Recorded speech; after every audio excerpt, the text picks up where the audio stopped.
안녕하세요. 네. 날씨가 좀 더 쌀쌀해진 것 같습니다. 오늘은 고린도전서 12장 저희들 함께 나눌 시간이죠. 12장부터 14장까지는요, 이 은사 활용에 대한 부분입니다. 그래서 매우 중요한 그 내용이기 때문에 집중해 주시면 좋겠습니다. 저희가 11장에서는 주의 만찬과 머리에 이제 너울을 쓰는 부분을 함께 교제했죠. 이제 12장에서는 1절부터 저희들이 쭉 나눌 텐데 13절까지 이 내용을 보시면 이 연합에 대한 부분을 다루고 있습니다. 그리고 14절부터 27절까지는 은사의 다양한 면들을 다루고 있습니다. 그런 부분들을 이제 다루면서 28절부터 31절까지는 교회 안에 특별히 세운 은사들에 대해 말씀하고 최상의 은사를 추구할 것을 이제 권면하고 있습니다. 그러면서 13장 넘어가거든요. 13장은 너무나 유명한 장이죠. 무슨 장이에요? 사랑장이죠. 기독교에서 가장 중요한 어떤 진리가 사랑이잖아요. 하나님의 속성을 이렇게 잘 나타내고 있는데 그 사랑장이 있고 14장에 또 가면요, 또 은사에 대해서 또 나눈단 말이에요. 그래서 이 13장을 어떤 분들은 삽입장이라고도 합니다. 그런데 사실 이 사랑이라는 것은 매우 중요한 진리인데, 특별히 은사를 활용할 때 사랑의 어떤 그 기능이 뭐냐면 이 다양한 은사들이 있잖아요. 그리고 또 교회에서는 아까 이 교회라는 이 찬양 가사에도 보면은 주님의 어떤 하나됨에 대해서 얘기하잖아요. 근데 하나됨이라는 어떤 진리를 추구하는 것도 매우 중요하고, 또 다양한 어떤 은사의 측면을 저희가 추구하는 것도 중요해요. 다 저희들이 추구할 가치들이거든요. 그런데 어떻게 보면 둘 다 중요한 가치들이 있을 때 이 어떤 균형을 잡는 게 또 필요한 거예요. 예를 들어 어떤 연합을 강조하다 보면 어떻게 됩니까? 교회가 획일화되죠. 획일화됩니다. 획일화된 교회는 어떻습니까? 이 정체되고 굳어집니다. 딱딱해져요. 생명력이 이제 약화되는 거죠. 창의성 떨어지고 뭐 어떤 통일성을 너무나 강조하다 보니까. 그런데 또 다른 면에서 다양한 어떤 은사의 내용들을 또 추구하고 그것을 강조하다 보면 어떻게 됩니까? 질서가 없어집니다. 교회가 질서가 없어지면서 마치 무정부처럼 돼요. 그럼 교회가 어떻게 됩니까? 혼란스러워집니다. 이런 부분을 적절하게 균형 있게 잡아주는 게 뭐예요? 사랑이에요. 그래서 사랑은 성숙하게 만드는 것이죠. 교회가 성숙이라는 어떤 가치를 두고 함께 섬겨 나가는 것이 매우 중요한데, 이런 부분들을 이제 사도 바울이 다 다루고 있는 어떤 목적을 보면요, 이 고린도 교회는 어떤 상태였냐? 고린도 교회 문제가 많았죠. 특별히 이제 분열의 어떤 문제가 있었습니다. 그래서 고린도 교회가 은사가 부족한 교회는 아니었습니다. 여러 은사들이 나타났었고, 특별히 이제 14장을 보면 고린도 교회에서는 방언의 어떤 은사를 중시했던 것 같아요. 그래서 방언을 어떤 기능에 대해서, 방언에 대해서 한참 내용을 다루고 있거든요. 이것은 뭐냐면, 방언의 은사는 뭐냐면 드러나는 그런 은사예요. 표징적인 은사.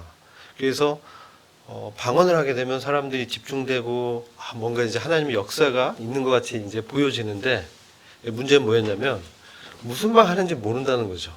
뭔가 하나님이 그 사람에게 중요한 계시를 줘서 뭔가 이제 굉장히 중요한 메시지를 전하는데 알아듣지 이제 못하는 것이죠. 그러니까 방언의 은사를 추구했던 것 같아요. 이것은 고린도 교회가 뭔가 드러나고 드러난 어떤 사람들한테 이렇게 집중되고 외적으로 나타나는 은사들을 더 중시했던 것 같습니다. 그래서 그런 부분들을 바울이 그런 거 이제 문제가 될 수 있으니까 그런 문제를 좀 해결하기 위해서 이 12장 내용을 보면 먼저는 이 하나됨을 다루는 거예요. 그래서 영어로는 그러죠. 유니티라고 합니다. 유니티, 하나됨, 연합 이렇게 중요한 어떤 은사의 원리를 다루는데 이제 은사를 우리가 어떻게 활용해야 되냐 그런 부분들을 이제 같이 나누는 거예요. 여러분들을 생각하기에 자기 은사를 아는 분을 한번 손 들어보세요. 내 은사는 뭐다? 없어요? 다 모르세요? 모르세요 읽거나 하시면 안 돼요. 네.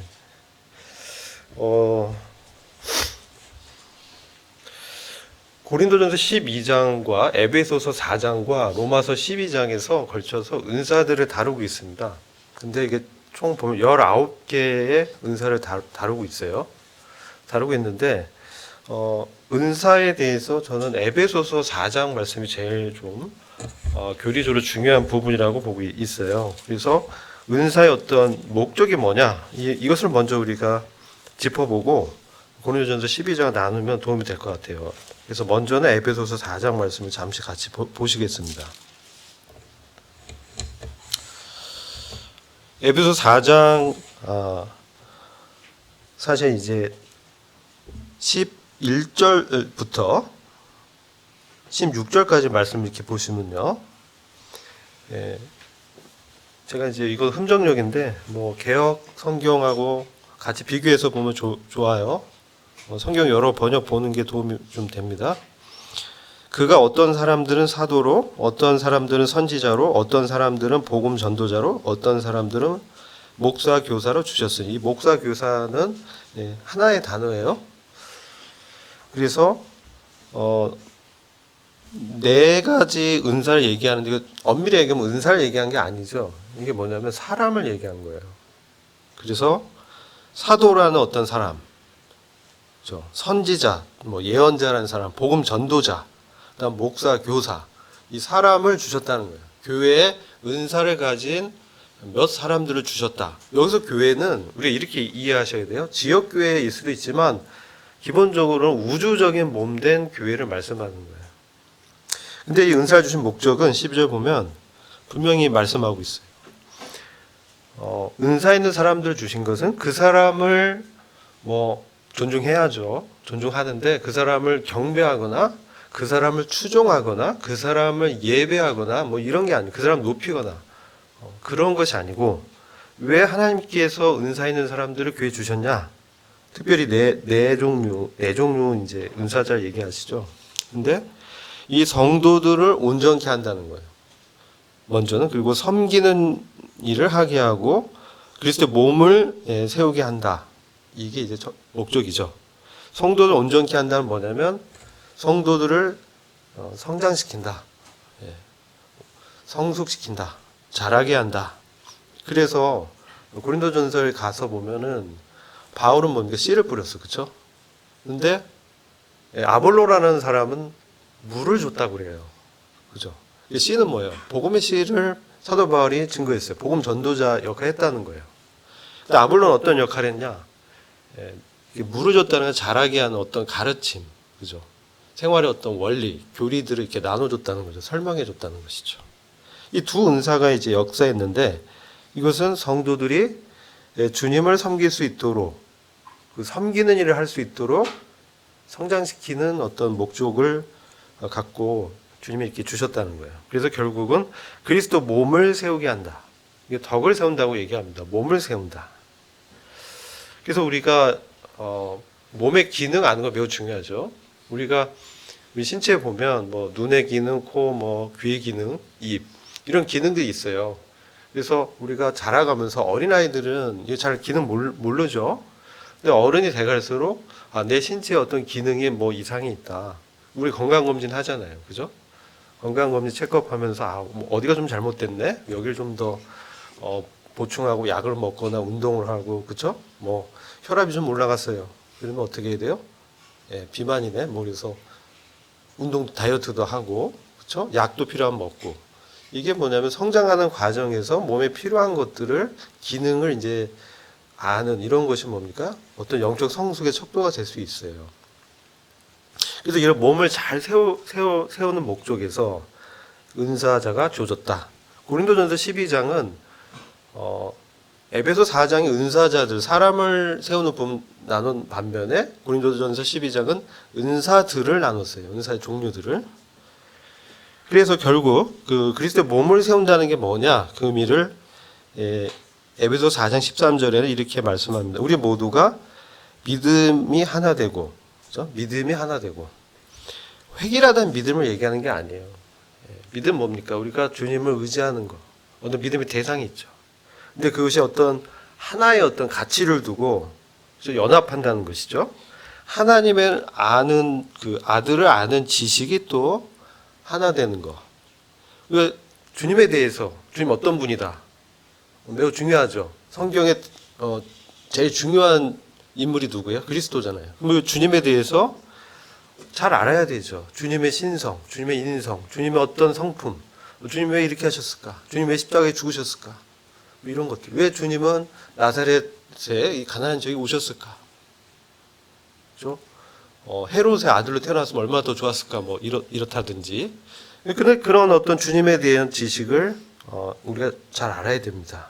그리고 온전한 사람이 돼요. 그래서 이것이 성숙돼서 사람이 된다는 건 성장한다는 것이죠. 성인이 돼서 이를테면 우리가 그리스도와 공동 상속자가 되는 게 우리 구원의 어떤 중요한 목적 중에 하나입니다. 이거 양자가 되는 것이라고 표현하는데 상속자, 저 기업을 얻는 그러한 하나님의 어떤 위대한 아들이 되는 것이죠. 하나님이 왜 우리 구원하셨을까? 그런 것도 한번 생각해 보면 좋을 것 같아요. 이 은사라는 것은 다양한데 온전한 사람이 된다는 것은 그 성품이 주님을 닮아서 주님과 함께 주님이 원하시는 기업을 나누고 그리고 교제하고 더 깊은 교제 가운데서 주님의 뜻을 이루는 그러한 성숙한 그리스도인이 되는 것이죠. 그래서 결국은 그리스도의 충만하심이 장성한 분량에까지 이르게 하려 하십니다.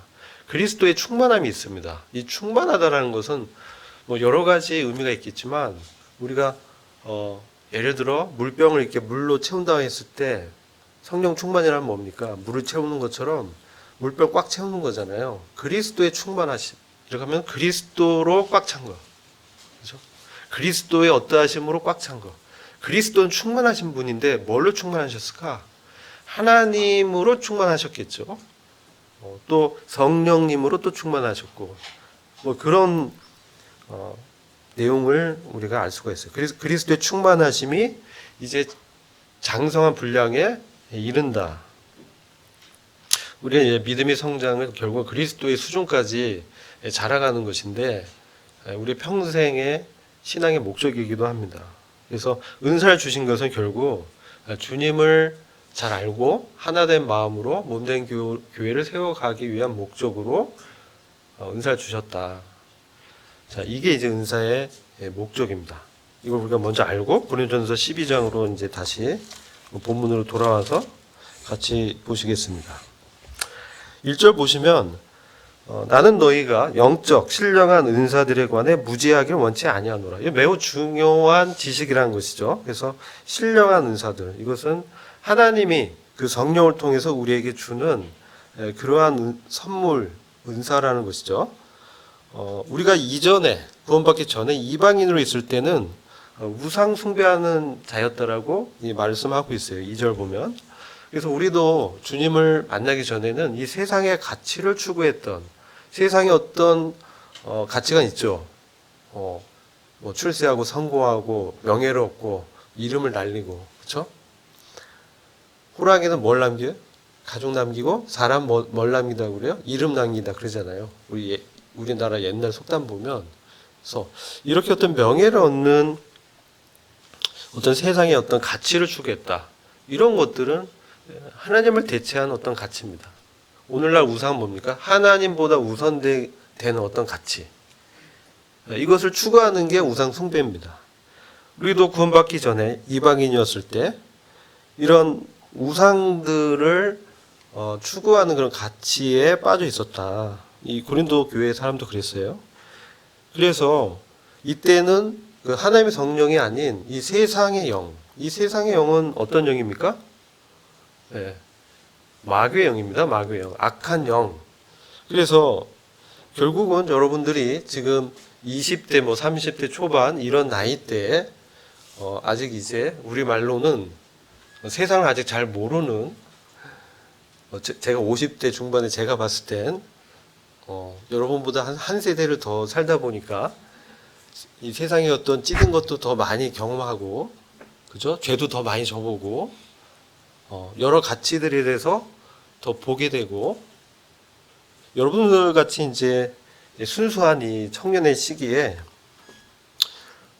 정말 이 올바른 하나님의 성령의 가치를 이제 아는 것이 얼마나 복된 일인가, 그죠? 그러니까 세월을 아끼라, 때는 악하다. 에베소 5장에서 그런 말씀하잖아요. 지금 세월은 진짜 말세의 끝으로 막 달려가는 그런 시대에 우리가 살고 있어요.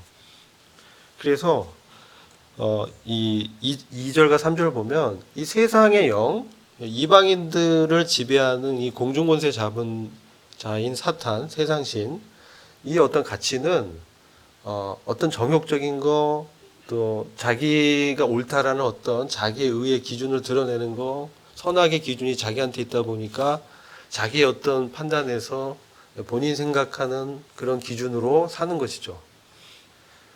나름 어떻게 의롭게 보일 수도 있고, 나름 착하게 보이고, 나름 공의롭다, 나름 선하게 보이지만, 그것은 하나님의 그 말씀과 그 가치를 비춰봤을 땐 하나님의 그 의와 구원의 조건을 충족할 수 없는 것입니다. 결국 이것은 멸망으로 가는데,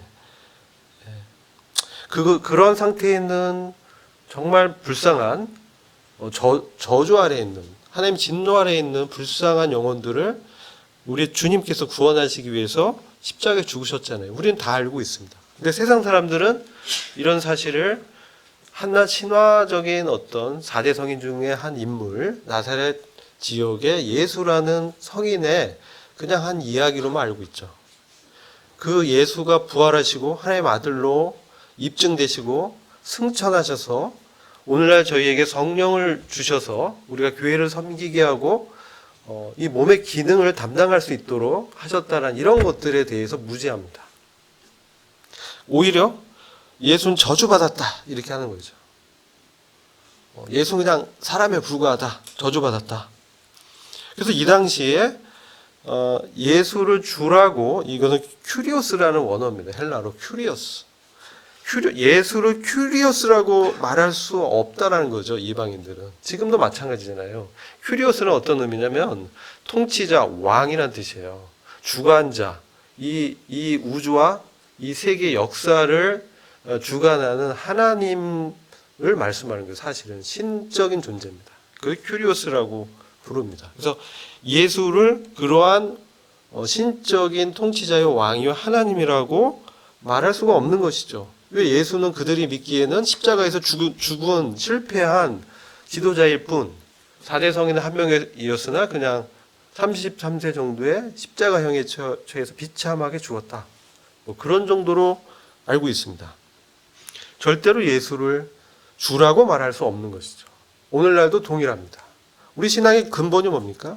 예수를 주라고 고백하고 그러한 삶을 사는 것이죠. 주님을 우리 마음 가운데 예수님을 주로 나의 왕이요 통치자요 창조주로 소유자로 주인으로 모신 그런 가치를 우리한테 말씀하는 것이죠. 이게 우리가 하나됨에 가장 먼저 짚어봐야 될 부분입니다. 우리가 어떻게 하나 될 수 있느냐?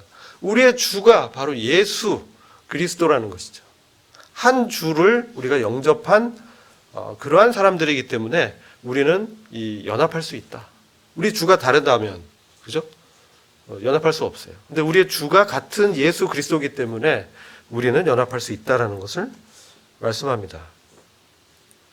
그리고 4절과 6절 보면 우리가 연합할 수 있는 그런 또 다른 말씀인데요. 한 하나님을 우리는 모셨다는 것이죠.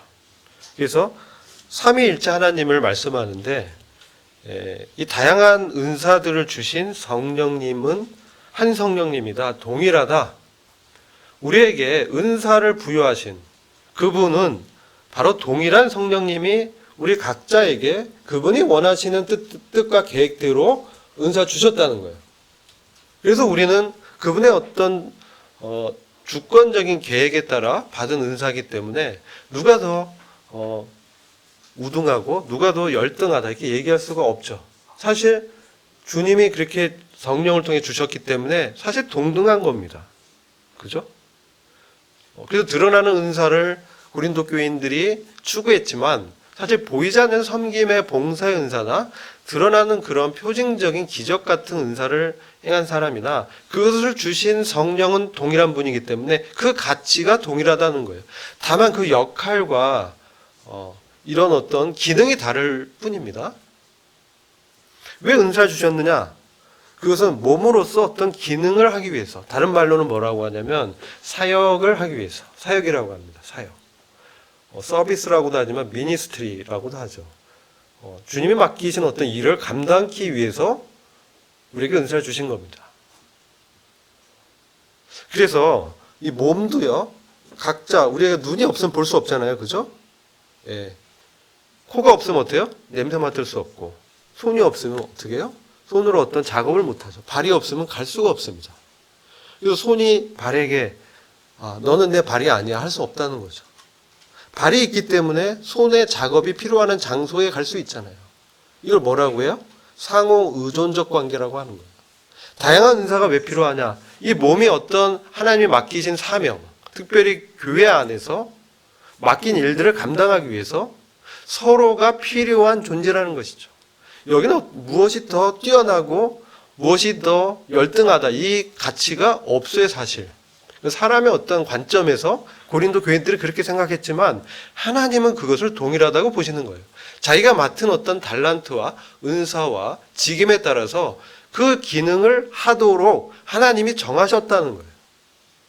그래서 우리는 이 동일한 성령님에 의해서 여러 가지 은사들이 있지만 그 가치는 같다라고 말할 수 있는 것입니다. 다양한 어떤 섬김이 있습니다. 다양한 섬김 봉사들이 있으나 지금 5절이에요. 주님은 동일하다. 주님 어떤 분이십니까? 주님은 진짜 몸소 섬기신 분이시죠. 하나님이시지만 그 동등됨을 여기지 않으시고 인간의 몸을 입고 오셔서 죽기까지 십자가에서 못 박히시기까지 순종하신 그러한 섬김을 하신 우리 주님이 동일한 주님이시기 때문에 우리의 다양한 봉사가 있지만 그것을 앞서서 몸소 본을 보이신 주님은 동일하시다. 그래서 우리는 하나됨을 지킬 수 있다는 것이죠. 우리의 봉사의 힘이 어디서 나옵니까? 바로 하나된 그 주님으로부터 나오는 것이죠. 세 번째는 다양한 우리 역사들이 있습니다. 우리 지금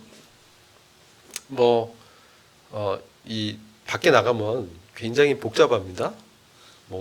그리고 외신들 들어보면 글로벌 뉴스 같은 거 보면 요즘은 세계가 이제 글로벌 네트워크에 의해서 어느 나라에 무슨 사건이 있는지 다 알 수 있어요. 그죠? 이스라엘과 하마스가 휴전 협정하고 우리나라가 미국의 어떤 군사 기지에서 정찰 위성을 또 발사했다. 그것은 북한의 것에 비해서 10배 이상의 정확도를 갖고 있다. 이렇게. 굉장히 많은 일들이 하루에도 일어나요. 다양한 역사들이 있어요. 그런데 여러분 진정한 역사의 주관자가 누구십니까? 하나님이라는 것입니다. 다양한 역사들이 있지만 여기 특별히 교회에서 사역적인 측면에서 여러 역사들, 여러 일들이 있지만 그것을 주관하고 인도하고 완성하는 그분이 누구냐? 바로 아버지 하나님이라는 것이죠. 그래서 우리는 연합할 수 있다.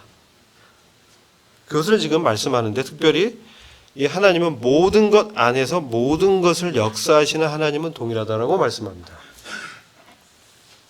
이건 나중에 시간 되시면 고린도전서 15장 28절을 가서 보시면 이게 부활장인데 만유 안에 계신 우리 주님에 대해서 나누는 부분이에요. 그래서 하나님이 모든 것 안에서 모든 것을 역사하는 분이다. 그 부분을 설명하는 말씀인데요.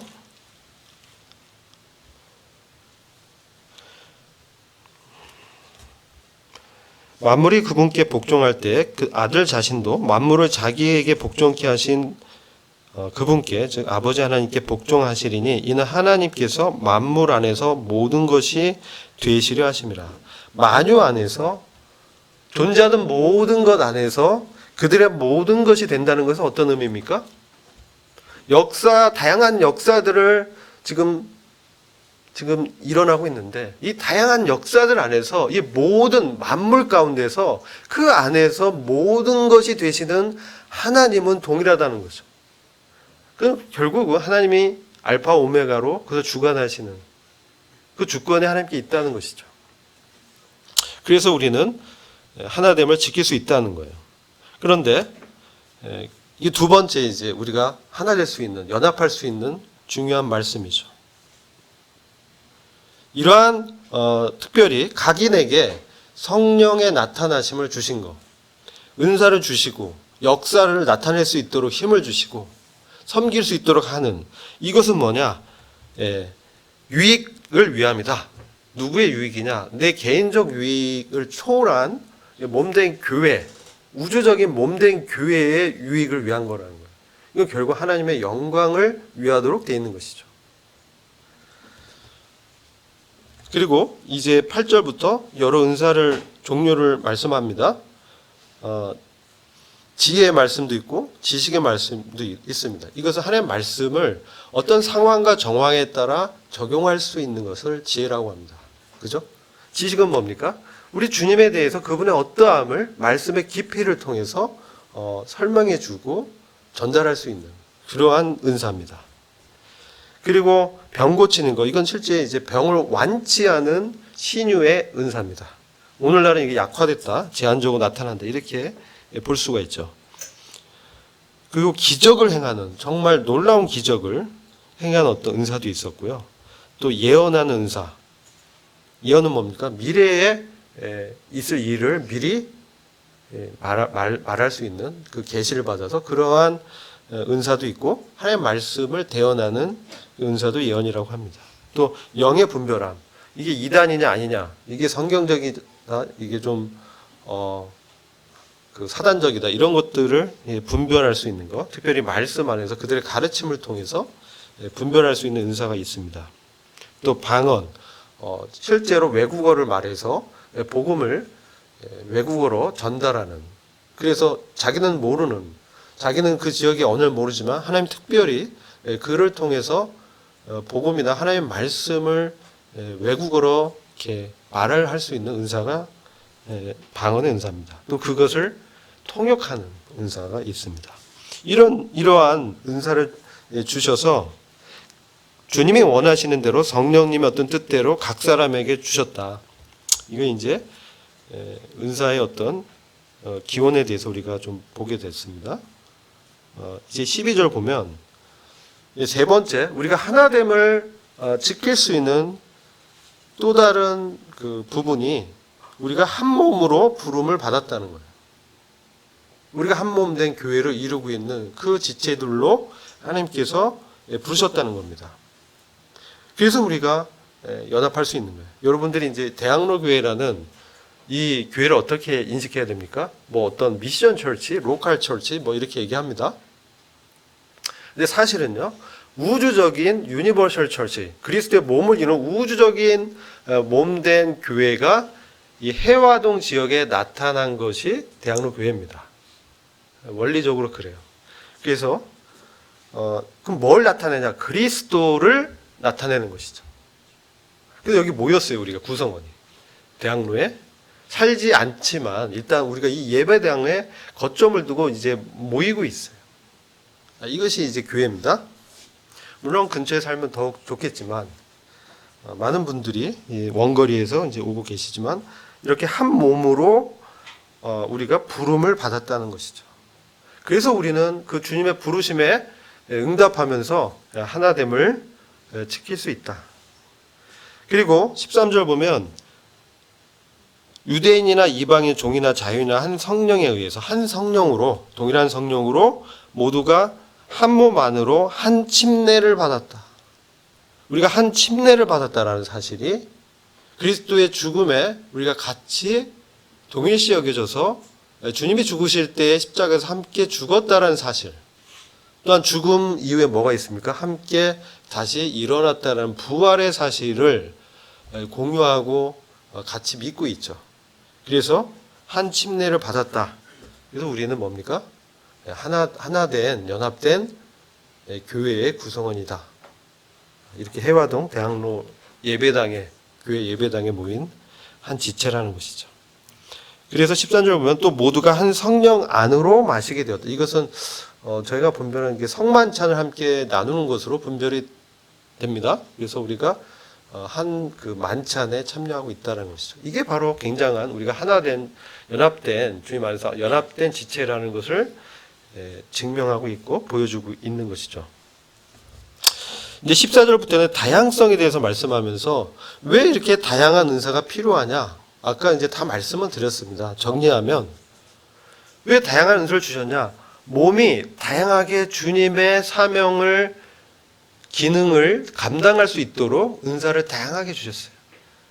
만일 생각해 보세요. 눈이 막 온몸이 다 눈이에요. 볼 수밖에 없잖아. 그렇죠? 귀가 없어요. 눈만 다 있어. 여기도 눈이 있어. 그럼 뭐 그렇죠? 앞뒤 뭐 다 볼 수는 있지만 들을 수는 없는 것이죠. 그렇죠? 그리고 입만 커. 호도 없고 얼굴이 다 입이야. 말만 하겠죠? 네, 보지도 못하고 듣지도 못하고 말만 하는 거예요. 어떤 사람은 빠져도 입만 둥둥둥 다고 그런 얘기도 들었어요. 다양하게 이렇게 주신 것은 서로 상호 연합돼서, 상호 연결돼서 뭡니까? 주님의 일을 감당하라는 거예요. 여러분, 이제 우리 그 FC가 뭔지 약자는 잘 모르겠어요. 앞에는 알겠어요. 풋볼 같아. 그렇죠? 대학로 FC. 여기 멤버들 12명, 11명인가요? 네. 골키퍼 있고, 뭐, 윙이 있고, 그쵸?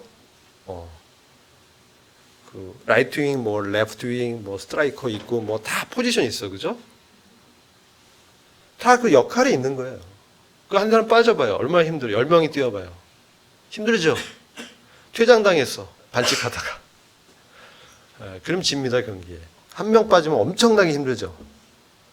2명 빠지면 거의 져요. 이기기 힘들어요. 2명까지 빠지면. 우리 몸에서요. 예를 들어 저 여기 지금 손가락이 좀 아픈데, 예를 들어 엄지발가락 뭐 별거 아닌 것 같죠. 엄지발가락 없으면 못 걸어요. 이 힘이 이게 딱 받쳐주거든요. 그죠? 보이지 않는데, 그렇죠? 보이지 않는 이 내장이 하나 없다고 생각해봐요. 콩팥이 없어. 그 사람 어떻게 됩니까? 이 해독 기능을 제대로 못하는 거예요. 심장이 없으면 어떻게 되겠어요? 죽어요. 이렇게 몸 안에 각 내장이라든지 어떤 지체들, 손, 팔, 뭐 이런 기능이 다 있습니다. 이 몸으로서 하나의 기능하고 이게 상호 의존적이라는 사실이 매우 중요합니다. 우리가 다양한 은사가 서로, 예를 들어 오른손이 왼손한테 야, 너 내 손이 아니야 하면 어떻게 돼요? 일 못하는 거예요. 너 내 발이 아니야. 그때는 어떻게 돼요? 날아다녀야 되는 거죠. 다양하게 준 것은 하나님의 일을 맡기신 그 사명을 감당할 수 있도록 서로 합력하라는 거예요. 근데 어떤 경우에 내가 너보다 더 나아. 이렇게 되면 문제가 생기는 거예요. 그래서 뭐가 필요해요? 바로 그 주권이 필요한 거예요. 교회 질서가 필요하고, 그렇죠? 왜 직임이 있어요? 왜 여기 보면 섬기는 28절 보세요. 28절 교회 안에 몇을 세웠으니 사도들, 선지자들 있죠. 이것은 교회의 기초를 놓은 은사들이기 때문에 이 교회의 기초가 세워진 지금에는 사도와 선지자의 은사는 없어졌다고 보고 있습니다. 물론 그것을 대체할 수 있는 기능적인 어떤 사람은 있지만 정말 초대교회에서 주님을 정말 뵙고 했던 그 12사도는 지금 없는 거예요. 그리고 이 예언을 하는 어떤 은사를 받아서 미래 일을 계시를 받아서 말하는 은사도 성경이 완성된 이후에는 없어졌다고 봅니다. 그러니까 지금은 이 교리를 가르쳐서 세울 수 있는, 그렇죠? 우리 마태복음 28장의 그레이트 커미션이라는 대지상 사명에서 뭐예요? 내가 너희에게 가르쳐 분부한 것을 뭐예요? 모두 가르쳐 지키게 하라. 그죠? 그런 그걸 위해서 뭐예요? 이 교사들이 필요하고 목자가 필요하고 전도자가 필요한 것이죠. 근데 여기 보면 돕는 것과 다스리는 것이 있어. 돕는 것, 다스리는 것. 이게 뭘 말하냐? 28절에 돕는 것. 이거 헬프 그렇게 되어 있는데 이것이 뭐냐면 집사의 직임의 어떤 은사입니다. 집사의 어떤 기능, 직임에 하는 돕는 역할을 하는 거예요. 그리고 다스린다. 이거는 가버먼트라고 되어 있는데 통치하는 거. 교회 안에서 질서를 잡고 행정하는 기능이 있죠. 이 은사인데 이걸 하는 사람이 누구예요? 이 직임을 맡아서 하는 사람이 장로들이에요. 감독, 장로라고 합니다. 그래서 이런 것을 통해서 그리스도의 몸을 아까 세워서 주님을 하나된 마음으로 이제 알고 주님의 일을 감당할 수 있도록 하셨다는 것이죠. 그래서 다양한 은사들이 있어서 결국은 주님이 원하시는 우리가 이제 이 해화동 이 대학로 교회에서 우리가 모여서 예배당에 모여서 이 건물이 교회는 아니잖아요. 우리가 교회인데 주님의 일을 감당할 수 있도록 은사를 주셨다는 것이죠. 근데 이제 마지막 보면 너희는 더 나은 것들을 이제 열망해라. 뭐 최상의 은사들 복수입니다. 베스트 기프트 이렇게 돼 있어. 그래서 최상의 어떤 은사들을 열망해라, 사모하라, 구하라, 추구하라 그런 의미죠. 그래서 이것은 뭐냐면 우리가 교회로서 각자가 하나님께서 성령을 통해서 우리에게 은사를 주시지만 우리 또한 우리 마음 가운데서 그 하나님의 부르심에 응답하면서 주님이 내게 주신 은사 이것들을 이제 추구하고 알고 또 시도해보고 또 주님의 몸된 교회를 서로 세우면서 하나님이 맡기신 일을 감당할 것을 말씀하는 것이죠. 근데 여기 보면 이제 너희에게 더 좋은 길을 보여주겠다 하면서 13장 사랑장으로 연결됩니다. 이거 굉장한 의미가 있습니다. 즉, 이 사랑이라는 것은 은사라고 이제 보는 분도 있고요. 또 어떤 분들은 이 은사들이 잘 기능할 수 있도록 그 기능을 시너지가 나게 여러 은사들이 서로 각자가 옳다고 주장하면 어떻게 되겠습니까? 이것은 일을 못하는 거예요. 그래서 이 사랑을 통해서 서로를 존중하고 배려하고 더 들어주고 기다려주고 이렇게 하면서 몸된 교회를 이렇게 함께 세우는 동역이 가능할 수 있다는 것이죠. 이게 교회의 어떤 성숙도의 척도가 되겠습니다. 그래서 오늘은 여기까지 이제 말씀 나누고요. 여러분들 이제 분반 시간 때 4가지 정도 주제 갖고 한번 나에게 주님이 원하시는 데가 무엇이고 또 상대방에 대해서 우리가 어떻게 그 은사에 대해서 존중해야 되느냐 이런 부분들을 함께 나누면 좋은 시간이 되리라 믿습니다. 기도하고 마치도록 하겠습니다. 아버지 하나님 참으로 감사를 드립니다. 오늘 고린도전서 12장 말씀을 통해서 저희에게 허락하신 몸된 교회를 세우는 여러 은사들을 보게 하신 것을 감사를 드립니다. 주님의 사랑을 저희가 더욱 깊이 알게 하시고 서로를 배려하면서 주님 몸된 교회를 함께 세워나갈 수 있는 이 위대한 주님의 사명을 감당할 수 있도록 주의 성령으로 충만케 하여 주시기를 이 시간 간절히 기도를 드립니다. 이후의 시간도 주님께 의탁을 드렸고 우리 주 예수 그리스도의 귀하신 이름으로 기도했습니다. 아멘.